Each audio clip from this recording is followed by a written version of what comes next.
चला तर आज आपण टिफिनसाठी फ्लॉवर आणि वाटाण्याची भाजी बनवूया। मिक्सरच्या भांड्यामध्ये लसूण, आले, 3 छोट्या साईजचे टोमॅटो आणि एक मोठ्या साईजचा कांदा कापून घेतलेला आहे आणि या सगळ्याची मिक्सरला प्युरी करून घ्यायची आहे। फ्लॉवरचे मी मीडियम साईजचे मध्ये काप करून धुवून घेतलेले आहेत।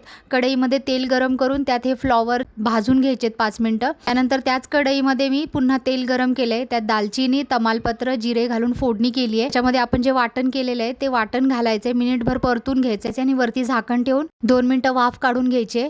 यामध्ये आता मी कांदा, लसूण मसाला, धने पावडर, हळद, काश्मीरी मिरची पावडर घातली आहे, मिक्स केलंय आणि थोडंसं पाणी घालून मिक्स करायचे आणि वरती झाकण ठेवून मसाल्यांना तेल सुटेपर्यंत हा मसाला परतून घ्यायचा आहे। आता यामध्ये फ्लॉवर आणि वाटाणा घातलाय, मिक्स करून घेतले आणि पाणी घालायचंय, चवीनुसार मीठ घालायचंय आणि भाजीला उकळी आल्यानंतर वरती झाकण ठेवून भाजी आपल्याला शिजवून घ्यायची आहे। आता यात कसुरी मेथी आणि कोथिंबीर घालून मिक्स करायचंय। रेसिपी नक्की ट्राय करा, चॅनलला सबस्क्राइब करा।